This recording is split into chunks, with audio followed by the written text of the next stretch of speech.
We would be honored if you would join us.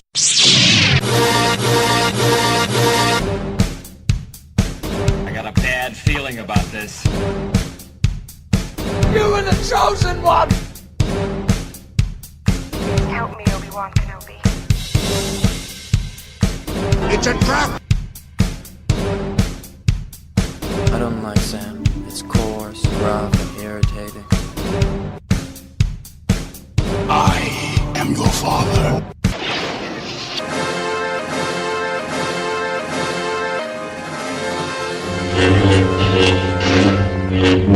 Hey now, welcome to episode 130 of the Batman on Film podcast. My God, 130. Anyway, I'm your host today, Rick Shue. Here with me was our co-host Ryan Haas, my co-host Ryan Haas, but he's having some technical issues, so I just said, dude, I will give you a shout out. We wish you could be on the show, and the questions that you had for our guest, I am going to address and give you credit for those questions, all right? So my default, I know this sounds terrible, Aaron, but you're kind of like my default co-host guy tonight. Is that cool? That's crazy. Yeah, it's all good, man. You were like the guest to reinforce our awesome guest that we have, and now you're the official co-host. Yikes, no pressure. From Fanboy Garage and Revenge of the Sith. Revenge of the Sith. Well, I'm getting all mixed up with your Twitter handle in one of my favorite Star Wars movies.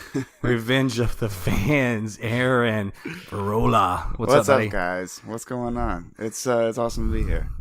It is awesome to be here, man. And just so everybody knows, so this is, we mentioned Star Wars. This is just, again, one of our Star Wars satellite episodes. We appreciate everyone supporting these. It's really awesome that you guys gave us the freedom. Everybody at first was like, why is Batman on Film doing Star Wars shows? I'm like, man, because Burger King sells chicken sandwiches, yo. We can get away with this, you know? We're talking about things that we're passionate about, that we love, and we're all like pop culture geeks. And so that's why we're here. And listen, on that note, we have an awesome guest tonight, okay?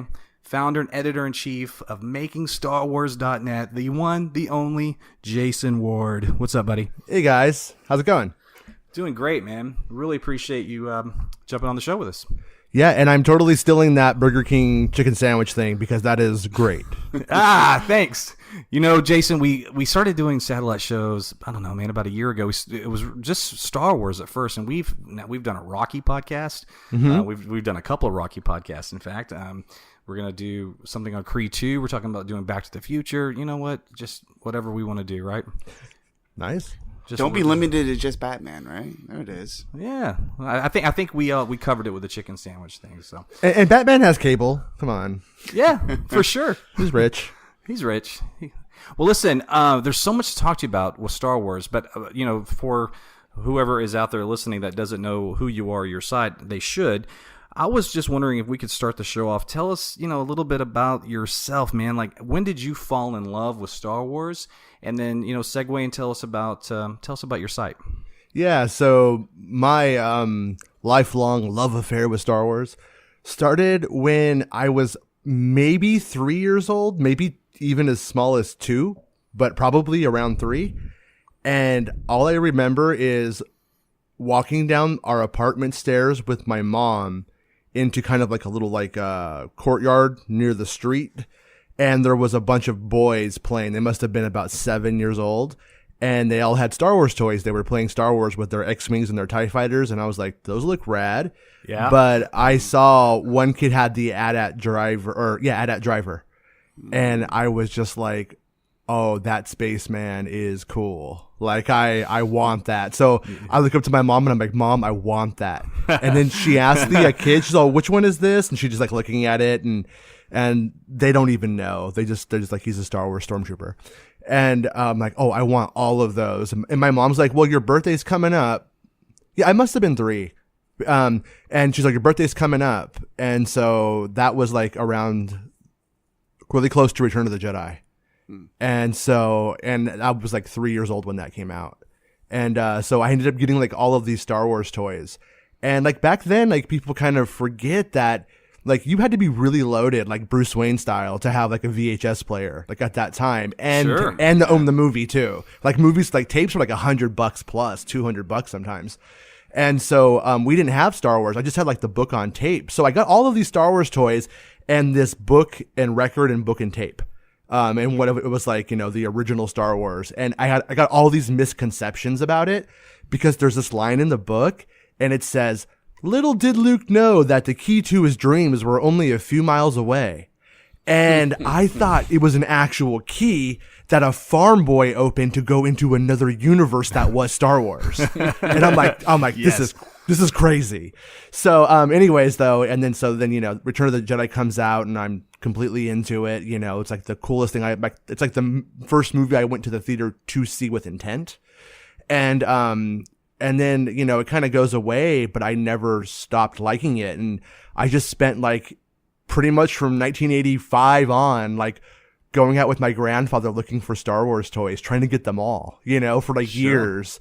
And then like years later, obviously, you just kind of get into it and then toys come back. So it's like my love of it then was sort of unique, but then it became very not unique. Everybody was like, "Hey, I remember Star Wars and we all love it." And I was like, "Yeah, welcome back." And, and so then, I went to grad school. And when I was in grad school, I'm reading like 500 pages a week and just working really hard. But I'm like, I kind of want to do something else with my time a little bit. And so I started like thinking about doing some stuff, with Star Wars. And then, I don't want to get too depressing on the show, but like, we lost a baby. It was a pretty bad time. So I got super depressed, obviously. Oh yeah, man. And, so I just started like looking at Star Wars pictures a lot. For whatever reason, that was kind of like my like thing. You know what I mean? It was like, this is how I got through certain parts of the day. And so I made a Tumblr, and then that Tumblr took off like really quickly. It got like 40,000 followers on there. And I started writing little articles, and people were like, "Dude, make a site.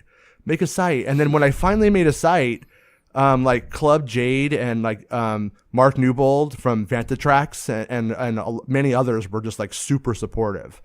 And so then all of a sudden I had a Star Wars site, and Disney had just bought Lucasfilm, and it kind of blew up from there. And it was sort of been like a kind of like I scratch my head sometimes and go like, how did I get here?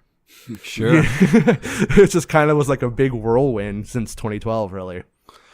Wow, man, what an incredibly candid story. Thanks for sharing that with us. And, I'm obviously very terribly sorry for your loss, but, I love that you took something that unimaginable. Aaron and I are both parents. Yeah. You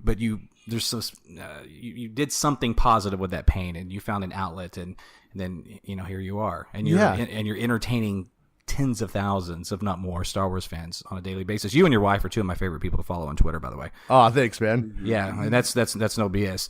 Well, Aaron, listen, I know that you and I have bonded initially with our love for The Last Jedi. Sure. It's fair, when Twitter was at war with that movie, and we were like, man, F you guys, this movie's a freaking masterpiece. But seriously.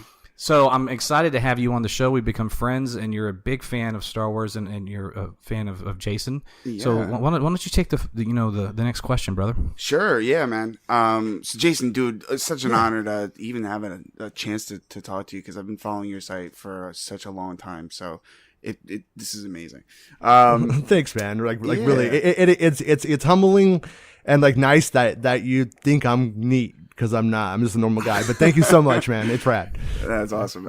So my first question is, now that the, supposed the Boba Fett movie, Solo movie has kind of been laid to rest. Yeah. And Solo, obviously grossly underperformed in the box office. Do you think that Lucasfilm will likely continue exploring standalone films for characters we've already been introduced to in the Star Wars, saga films? In short, are we getting an Obi-Wan movie, sir? Man, I don't want to hear. I don't want to hear yes to this. Yeah, well, I mean, a couple of months ago, I wrote a little like a semi-scoop that was sort of piggybacking off of somebody else's scoop, but like what I knew on it. But basically, it was just that like all of this studio space was being given back at Pinewood, or not going to be used anymore. And so my feeling is no. I don't think in the immediate future we're going to get anything. And what I have heard, or how I heard things were transpiring back in or not back in the day, but a few months ago now, was that the Boba movie was going forward at the same time as The Mandalorian, and they weren't really in dialogue too much. You know, those things weren't really talking to each other. And then I didn't know that the Boba movie kind of got the kibosh until like recently, really, really recently. But I got a feeling, and my guess is that like this is just going to be a different way at getting at the same stuff. Yeah, you know, yeah. Like it would not surprise me if we see Boba show up in the Mandalorian show. Like honestly, I expect him to. Yeah, and it would not surprise me if that show could be what actually catapults them doing the Boba film. Because like the problem that I think they had with Solo, I mean, beyond like overconfidence and just thinking like it's Star Wars, anybody will buy it no matter what. Right.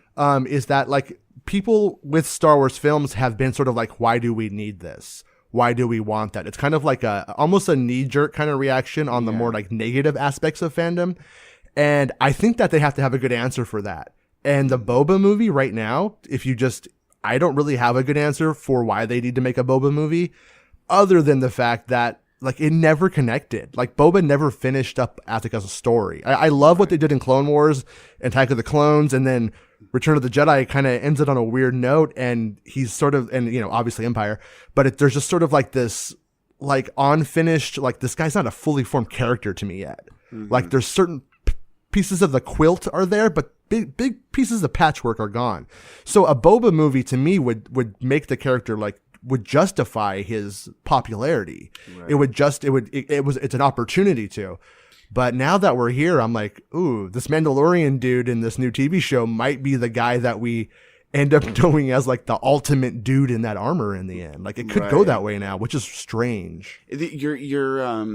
Your metaphor about the quilt is so fascinating, because it seems like, you know, for me, the thing about Han Solo was that there were bits and pieces of his, you know, sort of past that we had an idea of, we had a good enough idea of, that I don't necessarily think warranted a full movie, right? Like we could have done without it.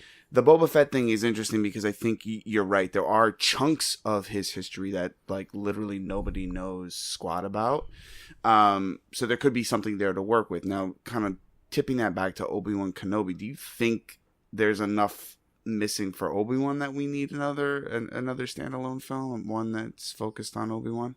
Yeah, like, see, I personally think if they were to do an Obi-Wan movie, I think Obi-Wan's real story, like Lucas told that, like we got that, we know, you know, what his path was. And even Clone Wars gave it like, oh, he had a love interest for a time and filled in all of that stuff. Right. So to me, it's kind of like the story ends up being about like how he is able to retain his identity after death. And that's like the only place I could see where they could take that. But I love aspects of it because that would mean like bringing back Liam Neeson. And Yoda would be in it, you know, and stuff like that. There's like so much cool stuff that could go into that film that fans would totally dig. But then I have to say at the same time, I don't know what like your average, like I just go to the movies on Fridays sometimes person. Like I don't know how are they going to care if they see Qui-Gon Jinn again? Like we would? I don't know. Well, I guess we could apply that same logic to, would they care about X, Y, and Z character that hasn't been created yet? You know, that's the thing I kind of... True. I look, you know, because when I look at this at 20,000 feet, Jason, just to give you 10 seconds of history here, I'm a very huge proponent for an Obi-Wan film for a multitude of reasons. Sure. Aaron is not. I've had more Twitter wars with him on that than I have things about politics on my political handle, but and like equally as passionate, if not more so. And I won't bore you with the details. I'll just say this: for one thing, I'd love to see Ewan McGregor really be able to shine. Although I'm prequel defender. I love the prequels. Same. I also understand that, you know, we talk about fan base being split with The Last Jedi, whatever. I always like, man, the fan base has been split since the Ewoks, man. Where have you guys been? Right? People are just louder now with YouTube and social media. But I would like to see his him as an actor, as an artist, have an opportunity to have a really true character-driven film, and I think there'd be a really interesting story there. And I'll give Kristen Harloff some credit here from Collider. He pointed out something interesting on a show a year ago where there's the scene in Return of the Jedi where Luke and Vader are talking as they're going up to meet the Emperor and have those events transpire. But he says to him, you know, your father, you have good in you. I'm terribly paraphrasing here, so forgive me. There's still good in you. I can feel it and whatever. And he says, you know, Obi-Wan once thought the way you did. And, you know, you kind of scratch your head and say, really? When was that? Because I don't recall that. That certainly wasn't in any of the films, and I think therein could lie a story. But also, and I'll say this, and this is Jason, I want to get your thoughts on this, and this all kind of ties into Aaron's initial question here is, I go to The Force Awakens, right? Yeah. And there's a pivotal scene, at least in my opinion, where, and I would even argue it's like the most important line in the movie, even though it was swallowed, but is when Obi-Wan, and it's Ewan McGregor's voice, albeit it has a little intercut with Alec Guinness in there, but he says, Rey, these are your first steps. And does that just get left out there? Is that it? Is there anything else with that? Are we going to see, if there's not an Obi-Wan film, are we going to get Obi-Wan in Episode 9 in some capacity? What are your thoughts on that? Yeah, I personally think that there's so much to do in 9. Like who knows? Like will they put him in there? Will they not? I think it's kind of like an interesting notion in the sense that like you also hear Yoda in that sequence. That's right. And then when we get to Last Jedi, like Yoda never says like "Sup, Ray?" Like, how you doing, homie? He just like kind of hangs out with Luke Skywalker, you know, and like kind of like guides him along the way. So, and I don't mean to interrupt. Yeah. But is it correct me if I'm wrong in this, but isn't the Yoda dialogue in that moment, his lines, aren't those already established lines from a previous film, right? It wasn't Yes. stuff from Empire. Yeah, and I think that's, for me, that's the difference, is that's a new line, and it's Ewan McGregor's Obi-Wan's Force Ghost essentially talking to her. That's why. And maybe I'm overthinking that. That's why I just keep going back to that. But it all kind of ties in, yeah. Aaron, it ties into your question, right, about what's the status of these standalones. And obviously Obi-Wan is a big factor in that question. Right. So. yeah, I want Hayden and Ewan back. I mean, in 9, if I can make 9, or if I could say JJ, do what I say, please, it would be that. All right. But that is so awesome. Love it. Right? I mean, like, because I mean, like it's this Star Wars episode 1 through 9 is that Skywalker story, and like, you know, I don't think you should leave those threads out. I agree with personally. that. Yeah, I mean, you know, there's been hints that Billy D. Williams will appear, right? And we have to, you know, we have to send this saga, these saga films off in the right way. But the whole trick though is if they have those ghosts appear to Rey, then they end up with sort of the old problem from Heir to the Empire with like, well, okay, if Luke has all these ghosts with him, how does he do it on his own again? Like when they go on. And even though they're saying 9 is the last one, I do not believe that even a little bit. Well, when they say last one and they reinforce it and say, well, as far as the Skywalker saga and Rian Johnson's trilogy, if that happens, and I hope it does, is a non-Skywalker story, do you mean you don't think that they're done with the Skywalkers, or that? Yeah, I think that after Ryan does his trilogy and the Game of Thrones cats do their like films, I think there will always be kind of like, let's go back to the Skywalkers in some way. And with Anakin having been of like a virgin birth and all of that stuff, there doesn't even have to be a clear like succession in like in terms of like, you know, father to son kind of thing. It could simply be a new Skywalker is born on this remote planet, and here we go. And here we go. Yeah, and I think almost like a reboot. Yeah. I mean, episode 10, episode X is going to look badass on posters. Yeah, it will. All right, well, so I'm going to go into, like I said at the top of the show, we lost Ryan Haas, and I announced that because he's part of Batman the Film, and he really wanted to be here. Ryan will always be with you. He always, Ryan's Force Ghost is here with us right now. But we have, I want to ask his question because it's a great one, and it's a good segue. Ryan Haas, question 1. Jason, if The Last Jedi taught us anything, it's to hold on to what your expectations are and think everything will turn out the way you want. Having said that, what story threads from The Last Jedi are you most excited or curious about being expanded upon in Episode 9? I think that's a great question. Yeah, so for me, Revenge of the Sith is probably my favorite Star Wars movie. Last Jedi might be it now, but it's still so new. Like, I gotta buy you a drink in person, bro. I know. I was like, dude, you are in good company right now. Bar tab on me, bro. All right. Sorry, so sorry. Go ahead. Go ahead. No. So I mean, and like, you know, I don't want to like throw out Revenge of the Sith just because, you know, there's a new hotness in town.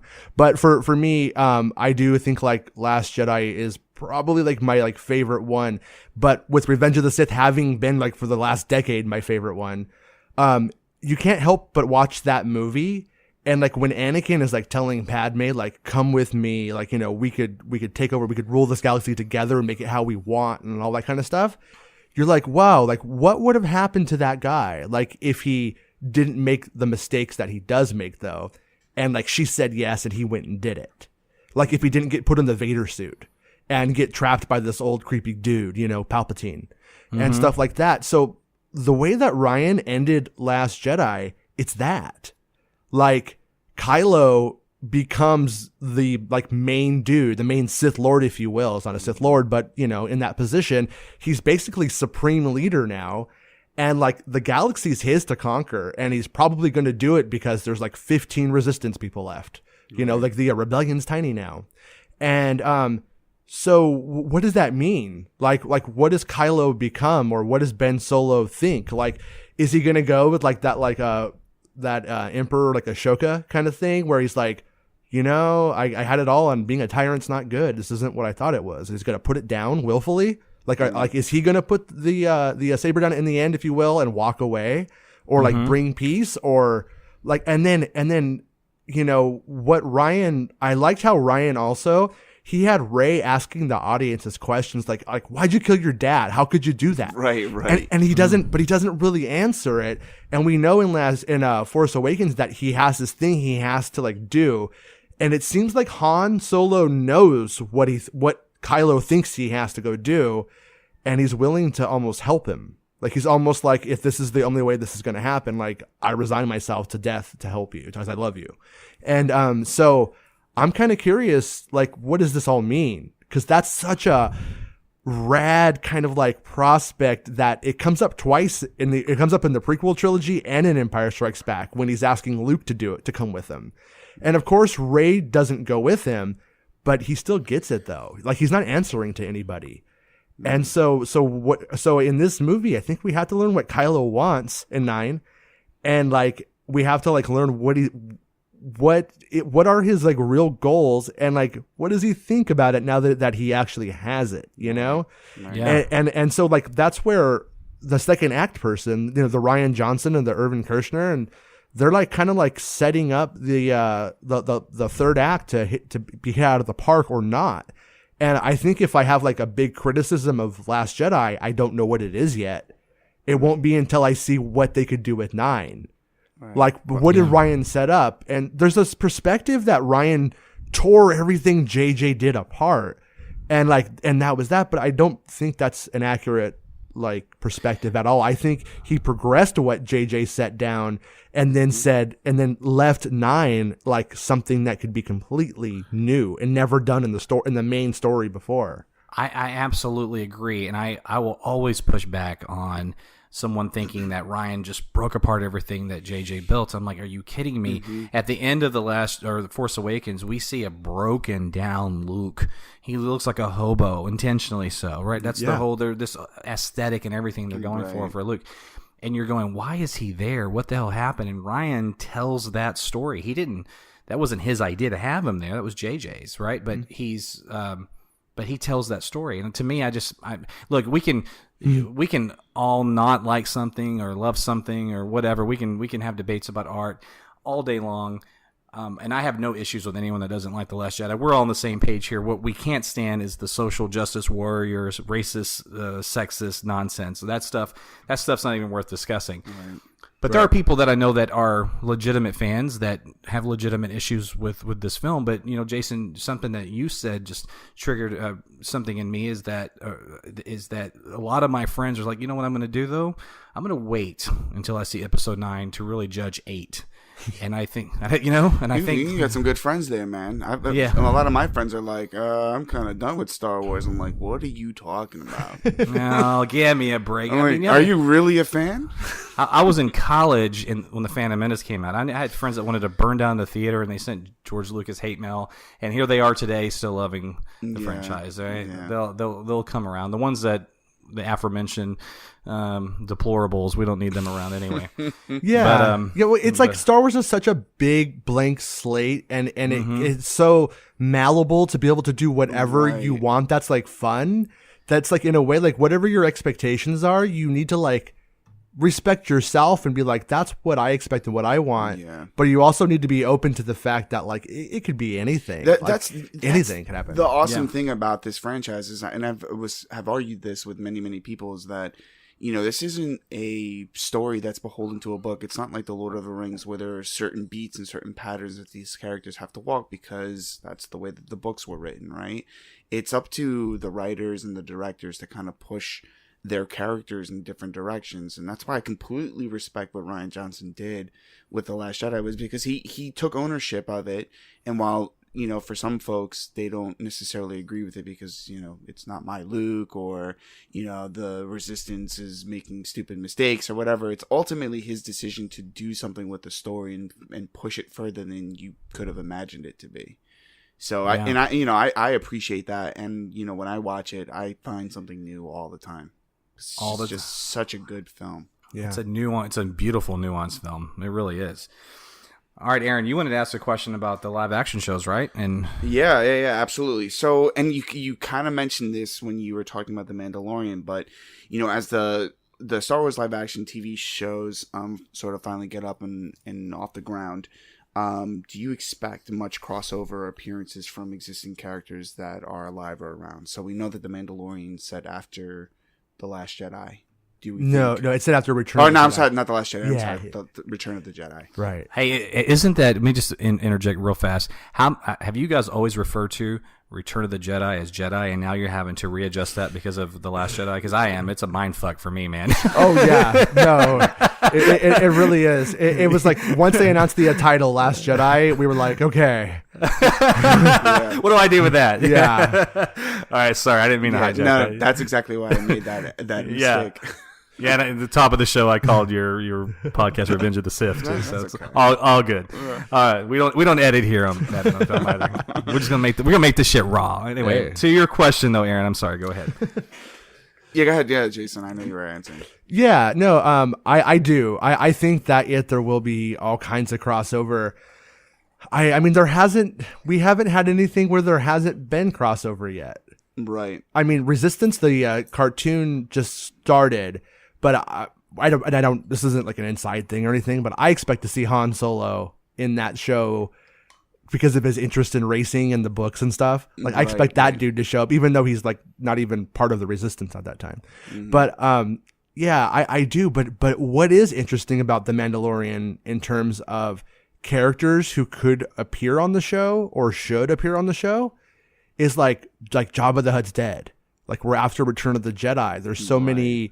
Like it's like nobody's really gonna like care if like Ree shows up or something. So like you can expect something as esoteric as some background guy, and you have like characters who like Nyan Num and Admiral Akbar and stuff who were alive at the time but don't really fit into that world yet. Mm-hmm. And what I think is interesting though is like Luke Skywalker, he is at this time he's out there. Yeah, like Leia and Han Solo are out there during The Mandalorian, like doing stuff. And this is away from all of that kind of stuff. But so do we hear about them? Do they show up? Reference them, yeah. Yeah, but that's why I think Boba Fett, I think he shows up. I think he has to. And for what it's worth, like I don't know if I just had this part wrong or whatever, but when I got the concrete proof that the TV show that Favreau was doing was based on a Mandalorian, I was told by several people that the show ultimately was about the restoration of Mandalore. About bringing Mandalore back. Yeah. Interesting, yeah. And what we've heard about the show is like, here's this gunslinger out far away from the New Republic. So where I'm going with that is if we do go and if that part was right, if it is about the restoration of Mandalore, we have this gunslinger out in the Wild West, if you will, who will essentially come back. He'll return, like in the old Joseph Campbell, like monomyth kind of stuff. He's going to do the return, and he'll bring all of his new allies with him, and he will supposedly do what he should do. And in that kind of sequence, though, there's characters like Sabine Wren from Star Wars Rebels. Yeah. And, and I don't know if we know what happened to Bo-Katan, but, who was, she was in the Clone Wars and fought against Maul and stuff as a Mandalorian. Right. But all of those houses exist, or you would think they should exist. And, so I would imagine like those kind of characters would almost be like, maybe not a for sure, but very likely, right? Yeah, I'd imagine so, because, that's funny. You mentioned Sabine. So at the end of Rebels, we know that she's out and about and had restored some sort of semblance of government and within their houses. So yeah, that's an interesting. That just got me like super excited, because I'm like, all right, see some more Mandalorians doing their thing. But the other question I had about that is, and I'm assuming you're a reader of the books, so we know I think it was Aftermath, those books, and Rick, excuse me as we go on some serious canon, a canon journey here, but there's a person who is wearing Boba Fett's armor. Yeah. Right? Like an and he essentially, he's like a sheriff of a town or something like that. Yeah, he buys the armor from some Jawas and some kind of like little bazaar thing or something, and it's like you get the impression that it was like the regurgitated armor of Boba Fett from the Sarlacc. Yeah. So do we think that if Boba does pop up, it is actually Boba Fett, or is it just an imposter? As far as like that character goes, I don't think that was Boba, so to speak. I think that was like a guy, and he becomes like the sheriff. And I can't remember his name right now. It's driving me crazy. I blanked on it. and I always know it too. But my take is that that character that we see in the TV show anyway, like he's way bigger. And we've seen him walking around like under the robes on the set, like when I've gone to the set to awesome. get a good look at it. Yeah. And that person is much taller than anybody who's ever played Boba Fett or wore that armor. Yeah. So yeah, he's a big dude. And so it makes me kind of think though that like, cause Boba at this time is like in his 40s at some, 40ish, maybe even mid 40s. So he's not exactly like old mentor age yet, but at the same time, he could be, a guy who's gone through a lot and may end up kind of being that. And I don't know if most people know this, but like Jango Fett and Boba aren't actually Mandalorians. Right. They're not like in the classic sense. Like there's no House Fett, if you will, that we know of. So it kind of makes me wonder if this show could be, in a way, what makes Fett a true Mandalorian in the end. Like what if he ends up helping this new person like retain his birthright or whatever it ends up being, and restores Mandalore. And what if he's at that point becomes like, now Boba is one of them. Yeah, they recognize him. Yeah, like, and that could be a way of kind of making it where like Boba surpasses his father, because like when we see Jango Fett in Attack of the Clones, like he's living on Camino, like Sith Lords are paying his rent. Like he's pretty fancy. And Boba Fett is like, looks like garbage, is trash. Like it's all dirty, and he's hanging out with Jabba the Hutt for like a year after he does the job. Like it doesn't seem like he was as honorable or as successful as his father was in his prime. And when you see what happens in the Sarlacc, you're kind of like, what's going on with this guy or now? Like, what is this guy? He accidentally gets knocked in. You know what I really love about you pointing that out? I've never really thought about it. And just a side note, I think Attack of the Clones is the most underrated Star Wars film. I'm not saying that it's not my favorite, but just as far as how people hate it, I think it's very underrated. But anyway, I've always, you think about the original trilogy, and it's very like it's rough, it's very real, it's rustic, it's lived in, it's and the prequels are very polished and clean, and sometimes that was sort of a complaint with certain fans. It didn't feel like the same universe, whatever, blah blah blah, different time. But you know what was fascinating is I've never really just honed in on a specific character. and I'm juxtaposing what you just talked about with Boba Fett being just sort of rugged, and his father being clean and living high on the hog, as they say here in the South. And I think that this is kind of the brilliance of Lucas, that you just kind of you peel back that onion, right, of everything that he's done with his films. And I think that juxtaposition to me is like very telling. That's intentional. Oh yeah. He intentionally made Jango Fett polished and clean and living in a different life because it was a different time than his son, and just the costume design and everything. And man, it puts like goosebumps on my arms, because it just makes me appreciate not just the prequels more, but just Lucas's vision for the totality of this universe. Yeah. He always said that it was like under imperialism, and things are being nationalized and stuff, so you don't have people making ships and designs like for the beauty. There's no commercial like aspect to it. It's simply like, what's its utility? Like, AT-ATs don't need to look pretty, but look at it, like the N1 Starfighter is my favorite Star Wars ship probably, and it's so cool looking to me, and like it's yellow and everything, you know what I mean? Like, it's so rad, and it totally does not fit in anywhere in the original trilogy era. But when you look at what they did when they did Clone Wars, they took the Y-wing from A New Hope and they put the armor on it, like the casings on it, and then they just have it kind of fall away by A New Hope, and you're like, you could totally see how that's the same galaxy now. And then you kind of saw that again with the Millennium Falcon in Solo: A Star Wars Story. Yeah, sure. And what I really love is when we see Bail Organa in Rogue One, and you see the way he looks. He's broken down, and he's he's gone through a lot in that. What is that? 18, 20 years. What is that? Is that fair to say? Yeah. 19. That's right at the start. Right? Yeah.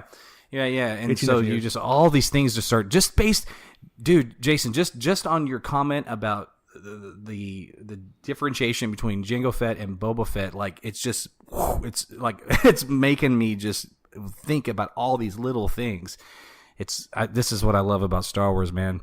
I love it, and we don't just do this. We're not just trying to find shit. This is real, and it's intentional, and it's not just Lucas. And I have on my Twitter the very top bar. I said Disney didn't kill Star Wars, because damn it, I refuse to think that, because some of my favorite films are under the Disney moniker, and I love in Rogue One and Solo how they represent the Empire in those films too.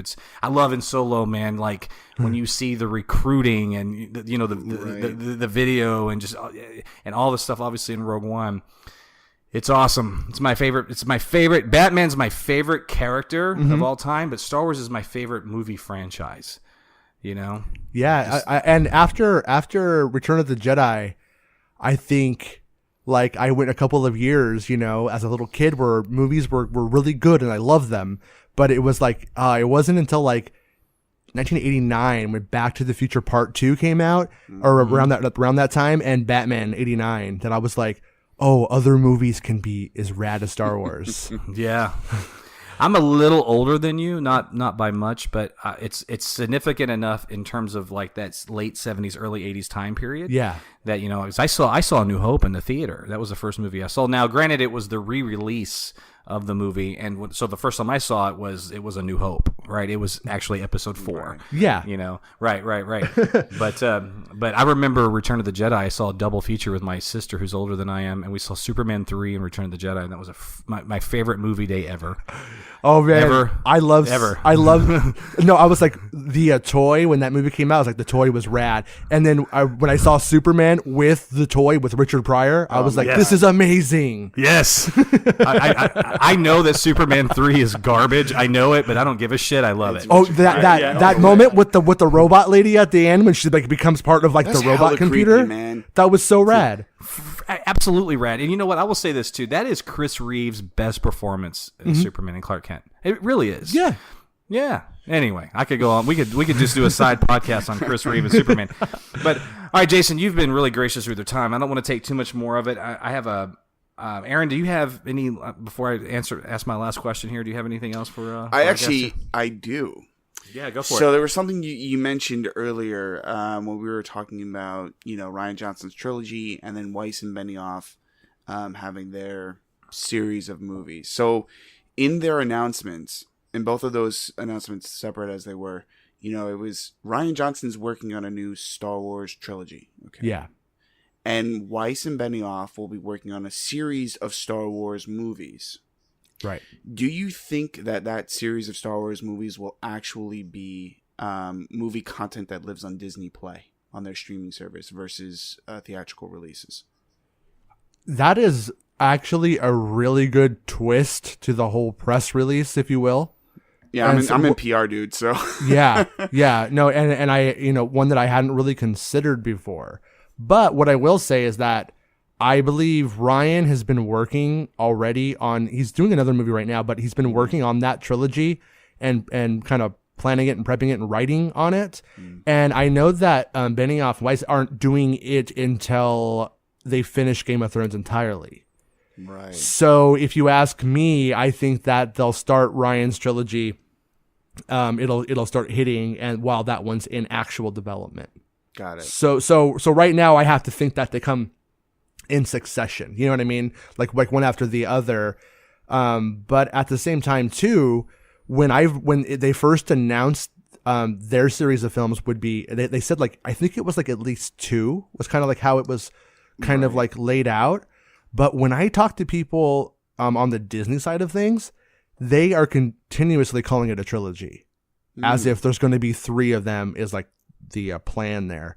And yeah, and I don't know if that's like kind of, assumptions and simplifying, sometimes that kind of stuff happens. Yeah. But right now, if I had to guess, I think we're getting two trilogies, and I think that they're vastly different. And I hear things all the time. I know that like they're interested. There's likely going to be another series announced for Star Wars live action pretty soon. Yeah, I'm pretty. I'm not going to say I'm pretty sure, but I'm very confident that's on the way based off of a couple of things I've heard. And you think that's going to get announced in April in Chicago? I would imagine so. I think my guess is that in Chicago at Celebration, that's when we hear kind of what the tentative release date windows are for that stuff. And I wouldn't, who knows? Maybe they'll even show Mandalorian there for the first time. I don't know. Yeah. Awesome. Yeah. 2 quick predictions, and I'm going to ask one question. Aaron, did you have anything else? I didn't want to cut you off. No. Okay, I'm awesome. Okay, so we talked about this, and this is one of the things. Your wife? I think I followed her on Twitter just by virtue of her pro Anakin Force Ghost tweet, and then I just ultimately thought she was rad, and it was all good. Really quickly, my wife got into Star Wars because of Attack of the Clones. That movie came out, she went and saw it, and she was like, "I love this."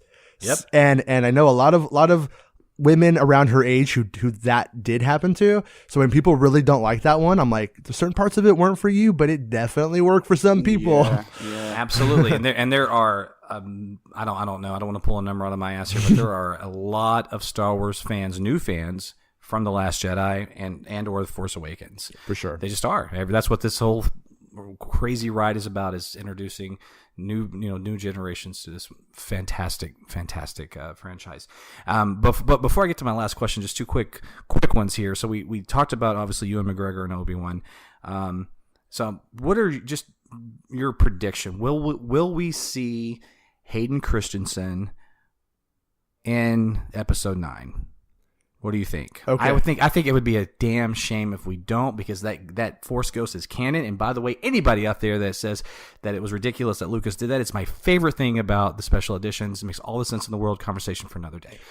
But anyway, so what do you think? Do you think we'll see him? I do, and just to give a little bit of that conversation for another day. Whenever I watch all 6 films in a row, and I see young Anakin at the end of 6 of Return of the Jedi, it makes complete sense. It's 100%. It's Luke Skywalker seeing his father for what he was at his prime. That's not the Anakin that went on the Jedi Temple. That's the Anakin in the first moments of that movie. Like that's Anakin, and he's seeing his dad as the rock star. And if he didn't, he would see a pink guy floating with one leg and like half his head missing, and it would be creepy. It would be creepy. Thank you. Sebastian Shaw's Force Ghost made no sense. There were never 60-year-old man chubby arms of varicose veins. They never existed, and all of a sudden they're a Force Ghost. No. I hope so, and I hope that JJ brings them in, and And I think it would be a shame. Plus, there's a continuity thing for this, and my OCD kicks in on stuff like this. So I hope it does. It would be nice. It would be nice just to see like at the end, if we have that moment where Luke is like looking at Rey and realizing like the Skywalker legacy wasn't their kids. It was the Jedi. Like it was the Jedi. It was the Jedi itself. Like that. Okay. That is I think the most amazing, almost radical idea that it seems like Abrams actually decided to introduce into that trilogy. Yeah. Do you think this is not actually my last question, but if I may, do you think that JJ is going to make Rey's parents quote unquote somebody Skywalker? I don't hope not. Thank you. I really don't. I was like, because when I was scooping stuff from Force Awakens, I was like seeing like Rey getting like the DL-44, like the Han Solo gun. I was seeing stuff like concept art of her being handed it, and it was making its way to Pinewood. So I was like, hey guys, everyone, I think she's Han Solo's daughter. It kept going that way. Like, I think she's Han Solo's daughter. And my honest opinion is, I think that was the case at one point. But then I think that they decided like there was no winning in that because she should be Luke's daughter. She should be, and I think in the end, like Rey is going to be sort of, I don't mean like she's everybody's daughter, but she's everyone's legacy. Like Leia, Han, and Luke, like everything that they go to pass on, that they want to survive, is in the embodiment of Rey. And when Luke goes to burn that tree, with all of the Jedi text in it, she's already taken them out and stored them on the Falcon, and she now has them.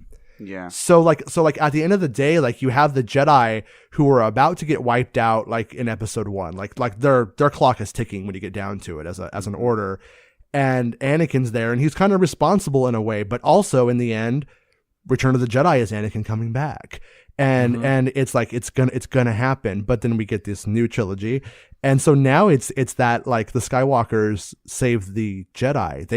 They do vanquish the Sith, but they're the ones who let it continue on. And like, that's so rad because like I have a friend, Allie, Geek Glitter Girl on YouTube. She has this like theory that I love, that at the end of Episode 9, they're not the Jedi anymore. They're the Skywalkers. Ooh. Like it's like a new version of that religion, and they're more of in the Luke Skywalker vein, and and Rey's gonna carry that on, and like they've been introducing stuff to us like the Bendu and all these other kind of Force like churches, Church of the Force, and the Sith witches and all that all that kind of jazz in the novels and stuff. Yeah. So like there's so many cool like opportunities for what that could mean, and where they can go. And even if however 9 ends, I think if 9 disappoints you, which some of us it will and some of us it won't, like I said, I don't think it's the end. I think it's going to be the end for now. But I'm almost 40, and I've now been through 3 different times the Skywalker saga was supposed to have ended now. Yeah. I 3 times, man. Nah, there will be more Skywalkers, I think. Sure. Yeah. Okay, so last question, sir, and cool. I hope it doesn't annoy you because some people like this kind of stuff, others don't, so forgive me if you don't. But I would love to hear your ranking of the films. Now, do you mind? Is that cool? Do you mind doing that? Okay. Yeah, there's so many, I won't be able to keep them straight, but I'll try. All right, and do you prefer to have like a letter grade or like a 1 through 10 grade? What's your preference? I think I'm going to go 1 through 10. I'll start 1 through 10. Yeah, I think I'll go like, okay, I'm going to go Revenge of the Sith is my number 1. Last Jedi is my number 2. Return of the Jedi is my number 3. And then I'm probably going to go, I'm probably going to go Empire Strikes Back. Then I would probably have to go, I would probably go Phantom Menace and then it was what, Attack of the Clones? Mm-hmm. I hate to put Attack of the Clones as my least favorite one, but there's also A New Hope. So I'm going to go actually Attack of the Clones and then A New Hope. Love A New Hope. Not trying to like knock it. It's just I have my rankings by what I want to watch and how often I watch it. Sure. What I love. And so like A New Hope is the one that I do watch every now and then, but it's also like the one that is probably the hardest slog, or the one I enjoy just picking up and watching a part of, Sure. Well, and by the way, you are a great sport because, bro, I was gonna just read the films off in chronological order and just get your grading reaction, and you went all in and just started doing it, and that was freaking awesome. Dude, Star Wars is a serious business, dude. I wasn't expecting that, and I was like, man, I didn't want him to think I was putting that on his lap, but that's. Man, again, you're a good sport. It's funny because with A New Hope, and that was because I'm 43, and I was born in 75, and that was my film. That was the one that so I watch it because it's the thing that it was the genesis of all this for me. Mm-hmm. I was just at that age. I was at that right age. And Aaron, you're a little younger than me, correct? Yeah, I'm 37. You're 37. Okay, so you and Jason are close in age then. Yeah. Ooh, almost 40. Practically twins. Yeah. Practically twins. And by the way, for all of you guys that are listening, we are on 3 different time zones. Jason, you are in just roughly what part of California are you in right now? Yeah, I'm in Southern California. Southern California. I used to live out there, by the way. And I was just out there for a wedding recently. I lived in Van Nuys, sir. Okay. Again, that's almost a podcast in itself. And then I'm in Dallas, Tejas, and Aaron is in New York. And Aaron, you're in New York City proper, right? You're in Manhattan. No, I'm in Long Island, dude. Oh, that's right. You're in Long Island. That's right. I'm in the burbs. But regardless, we are in 3 different time zones. So thank you both very much. Jason, please give us a plug. And again, we just really appreciate you doing this for us today, man. Yeah. Thank you guys so much for having me. And if you want Star Wars news, check out Making Star Wars. And I'm Making Star Wars on all my social media.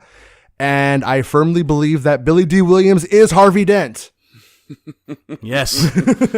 Hey, I had the honor of interviewing Chris McKay, director of Lego Batman. Yeah, and had him on a podcast. And I said, dude, talk to me about bringing Billy D back as Harvey Dent. That was one of my favorite podcast moments was having a conversation with Chris McKay about that. By the way, anyway, well, cool. So everybody can follow you on Twitter, and you are the real deal, sir. And as Aaron and I being big Star Wars fans, again, thanks for coming on the Batman on Film Star Wars Satellite Show, and I hope to do it again sometime. Thank you, guys. Yeah, absolutely. All right, Aaron. Dude, that was awesome talking to Jason. Man. That was awesome talking to Jason. Jason's such a cool guy, man. Honestly, I was a little starstruck, having him on the other line of this podcast thing, because I've been following that guy for like ever. Yeah, you listen to someone's podcast, you watch them on YouTube. What does celebrity mean? Celebrity is what it means to you. Like you're a fan of someone, you're a fan, period. Yeah, I was throwing virtual rose petals at his feet. Yeah, there you go. Well, listen, we really miss Ryan, but I hear he might actually have found his way here. Ryan Haas, are you there? Yeah, I'm here. What happened, dude? We missed you. We missed you on the conversation. I know that about midway through, you text me and that you were good. Yeah, you were missed. What happened? Yeah. Well, yeah, it's I had a Rick Shoe level computer malfunction. Oh, I did. I mean, it was one of those things where it's like, I'll just restart my computer so it's all fresh for the show, and then it never started back up, and then it had to do all this crap to the hard drive and everything. And I was texting you guys the pictures. I'm like, guys, I don't think this is gonna happen. Because I had it wasn't even a blue screen of death. It was a black screen. It was a black screen and a cursor. And I'm like, oh no. God, that's so I had to start it in safe mode, and then I restarted it three more times, and then I finally got it back. But I was like, just record. This is crazy. So, well, we knew Jason was cool right off the bat because when he and I were emailing, and he was like, dude, if you got to reschedule, totally understand these things happen, even at the top of the show. So you were missed. It was all good. But we just, Aaron and I were going to do a recap, and I texted you going, I'd love you to be on this, at least for a few minutes, so you were present. So listen, the conversation was great, and we asked your questions. And at the end of the day, his, your best question, one of the best questions in the show was your question about expectations an episode. Yeah. And as opposed to me telling you about it now and our guests just listening to me talk about something that they just listened to, I can't wait to talk to you about it off mic. But just know that it was a great question, and Jason's response was awesome. Cool. But do you have anything you want to throw out there, or anything you want to say or ask about as we're kind of? No, that's why I asked the question, because it was kind of the biggest thing. I think that it's a good common ground for mega fans and for more casual fans as well, especially because it's the end of a trilogy, and because of how The Last Jedi kind of split the fan base and everything, the big super fans. So, just trying to get your head wrapped around what this last movie means, I think, is going to be kind of important. Or is it the last movie? It's the last movie of this trilogy. That's the one part that I currently respectfully disagreed with Jason on. Is I do think that they're done with this now. He knows the shit, and he may be right. And obviously, we're all speculating here, but I think they're done. And here's the true test, right? If they do an episode 10 with Rian Johnson or whomever, and I as someone that loves The Last Jedi, I hope it is Rian Johnson. But and let's say that it works and it's not Skywalker based, then they will never look back. They won't care. I think they'll go back to it if they have to. And I'm sure their plan is they would prefer not to, just because it's just far more exciting to open up those doors for writers to come up with. I mean, think about this vast universe, right? I mean, it's just endless what you can come up with in terms of characters and planets. Yeah, I agree. I mean, that's the thing about Star Wars itself. I think, and I've explained this a couple of times, on my podcast, on a whole bunch of other people's podcasts, but it's like everything we've seen has been fairly linear, right? It's been a straight line that offshoots occasionally, like the Rogue Ones or the Han Solos, but it's still within that same timeline of Absolutely. So I think, the future of Star Wars needs to push either as far as it can in the future or as far as it can in the past, and show us some things that we've honestly have never seen before. I agree, but at the same time, if that Obi-Wan movie does happen, and I certainly hope it does, I'm coming to New York, bro. What, are you going to come to fight me? No, hell no, fight you. First of all, you box. No, I'm kidding. We'll have a beer together, and I will drown my sorrows at the bottom of the glass. I just mean that's what we're gonna go see that one together. Is what I mean. Look at you jumping all these negative, crazy things. I mean, that's gonna be a fun bonding thing. We're gonna meet anyway. I mean, it'll happen. Absolutely. Because I'm an in-person guy, and so is Ryan. We all are. That's the great thing about Batman on Film, man. It's truly a community. It's not. We're not internet personalities, right? We're like people, and that's what we love about you. So Ryan, let me ask you a question. So let's just to wrap this show up, next couple of let's say 5 minutes here for people that are listening. We're gonna wrap this up. Tell us the Batman news. I call it Batman news. Basically, what's the casting news today that kind of ties into the Star Wars universe? Oh, you didn't talk about this? We actually did not. We talked about Obi-Wan, but we didn't get into all that. It just didn't actually happen. So that's why I thought we'd take this opportunity. So the big DC Films news of the day is that Ewan McGregor, best known for his roles in Christopher Robin and Moulin Rouge, is going to be and Trainspotting 1, 2 is going to be Black Mask in the Birds of Prey movie. Awesome. Wow. And for our audience that may or may not know, who is the Black Mask, sir? He's a Batman villain. He's been around since the mid '80s. I thought he was like mid 70s. No, nope, mid 80s. Oh, really? Oh, I thought he was 74, 75. I'm sorry. Okay, he's a little bit more recent than than you think. My bad.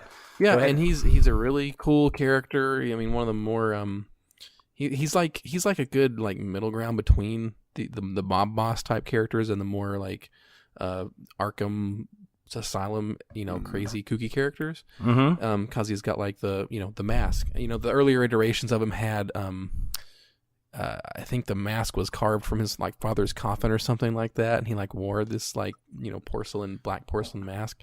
But later versions had it the more modern versions, it's like a skull mask. It's like the Red Skull or whatever from Captain America, but it's a black skull. And his personality has changed a little bit, but he's in some pretty good storylines. I think the war games, war crimes type stuff was pretty good. So he's definitely one that is a good adversary for these new characters, and he's one that hasn't been explored on film before. So I think it's kind of good. And Ewan McGregor playing it, I think that's pretty inspired. It's not that he's not the first person I would think of for this role, but I think he could do it. Absolutely, I'm pretty excited about it. Yeah. Yeah, I am too. So what do you think this means for prospects of an Obi-Wan film? Does it mean anything? No, I don't think it means anything. I don't think it means anything either, yeah. Just because you're doing unless the two movies would have been scheduled to shoot at exactly the same time, I don't think it means anything. How many how many pictures do you think he was going to have in his contract? Probably 3. Yeah, they kind of 2 or 3 is kind of standard, right? Yeah. For something like that, yeah. Yeah. Well, cool. All right, so Ryan, as we're just going to close this thing up, so you didn't get a chance to talk to Jason. What, just real fast for everybody, what are your expectations for episode 9, man? Like, what are you looking forward to? I'm looking for And Aaron, by the way, chime in on this too, because I haven't really dug into that with you yet either. Yeah.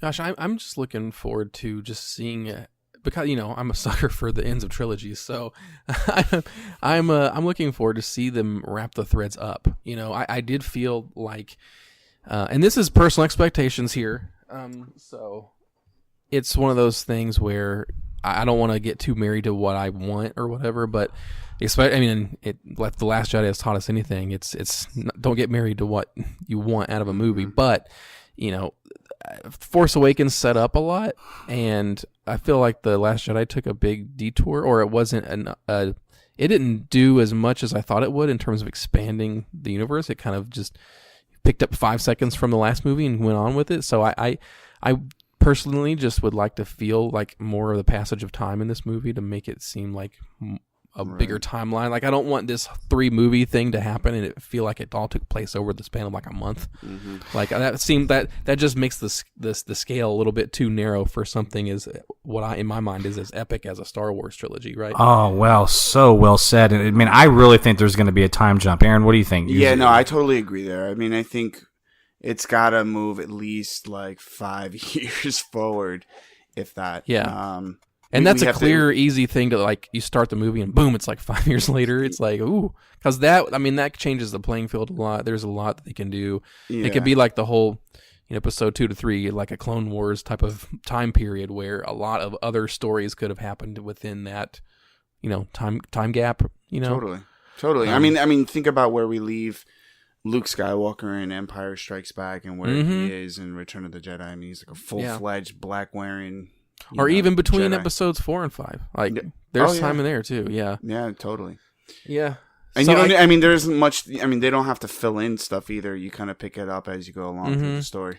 Yeah, and a lot of the recent like Marvel Star Wars comics have been adding in some really fun. Like it's crazy how much they're able to mine from that time period, and kind of fill in the gaps between the movies.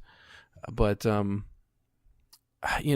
so like that's overall is the thing I want to see the most. I'm the most curious about. Yeah. But I just want to see all of the characters kind of get their due and have like a nice, poignant end to their arc. But I'm also, I want I know the stories about them, the new characters, but I really want a lot of the old Star Wars staples to get in there. Like, give me good lightsaber fights. Like, give me a freaking epic lightsaber fight. Give me Luke again. I want to see like how he comes back and how he gets factored into it, and I'd really want it to be more than just a cameo that doesn't have much substance. Like, I want whatever he does or is involved in to have a lot of substance to the story to make it like make sense and not just be fan service.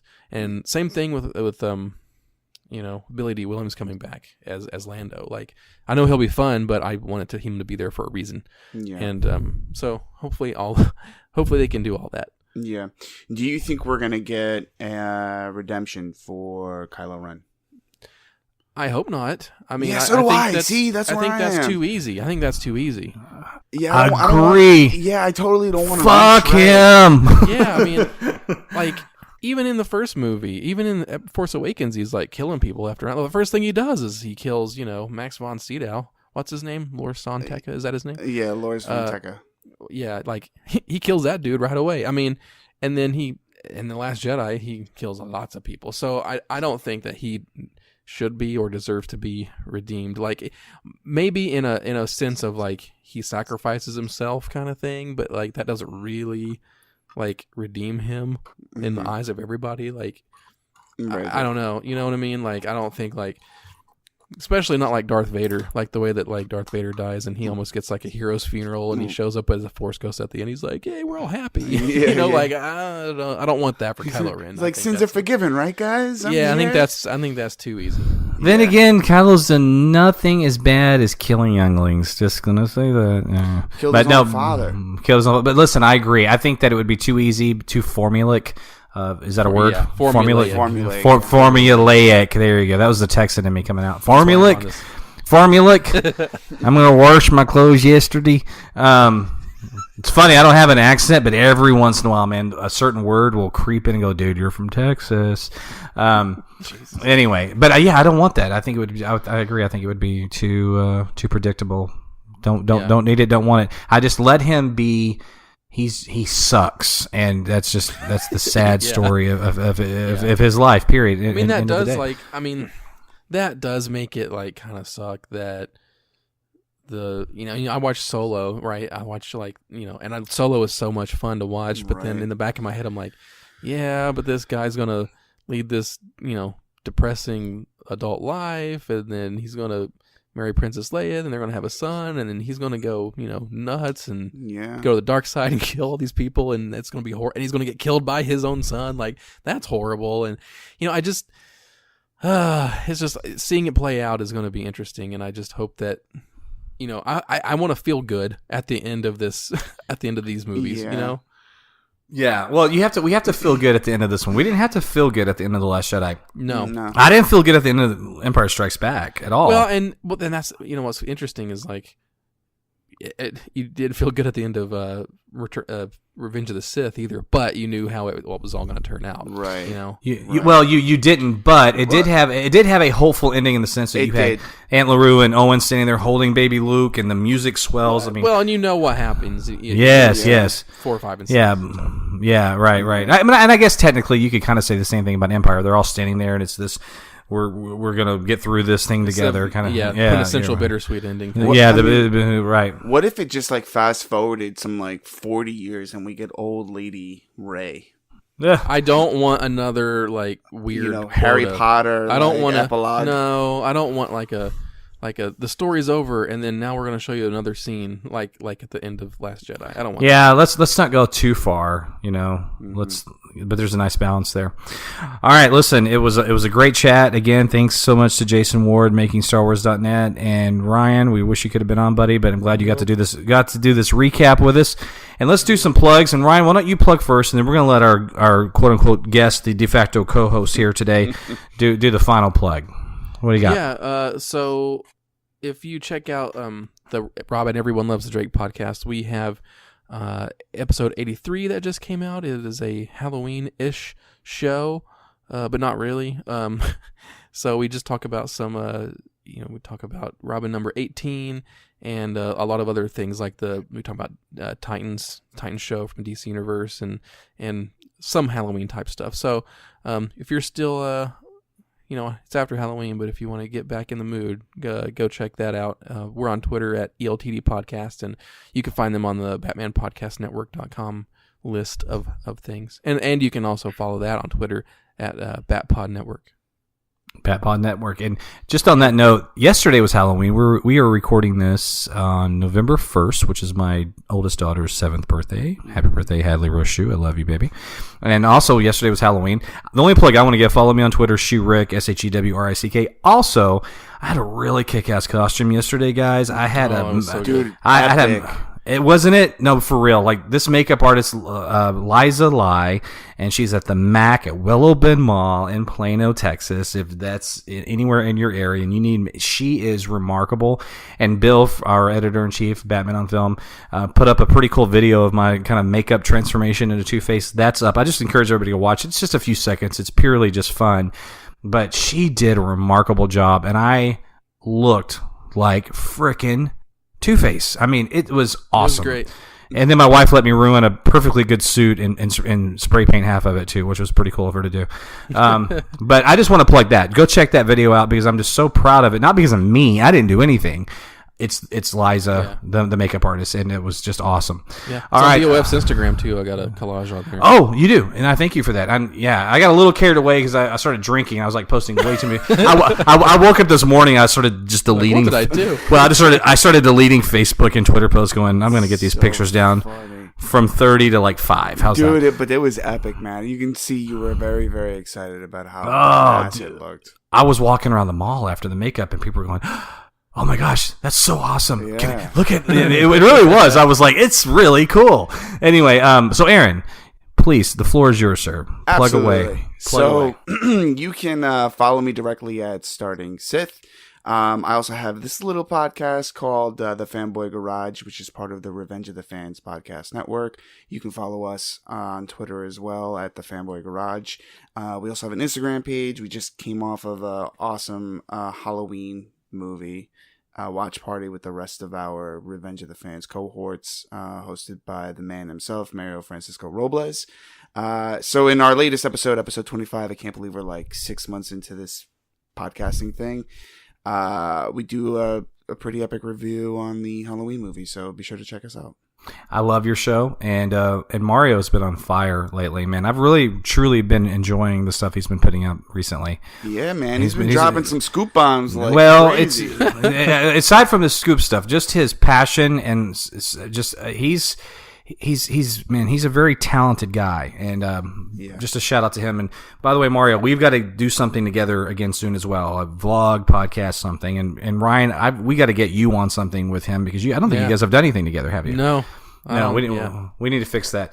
All right, guys. So listen, I know that this show's a little long today. We appreciate you sticking with us. We hope you enjoyed this Star Wars Satellite episode with Jason Ward from Making Star Wars and Ryan Haas and Aaron from Fanboy Garage. So anyway, I'm going to give, before announcer Rachel takes us out, I'm going to give our Batman on Film war cry. And Aaron, are you prepared to do the final tagline from New York for me? You know I am. All right. And as always, Batman on Film is authoritative, definitive, and the dadgum original. That's right, baby. Thanks for listening. Hey now! You've been listening to the Batman on Film podcast, a proud member and the sponsor of the Batman Podcast Network, BatmanPodcastNetwork.com. You can listen to the BOF podcast on iTunes, YouTube, Stitcher, Google Play Music, iHeartRadio, Spreaker, TuneIn, and wherever good podcasts like this one can be found. Want to advertise on the BOF podcast? Go to advertisecast.com/the Batman on Film Con podcast. Follow Jet on Twitter at Batman on Film and on BOF's Facebook fan page at facebook.com/jet.batmanonfilm. Email Jet via jet@batman-on-film.com. I'm announcer Rachel. Thanks for listening.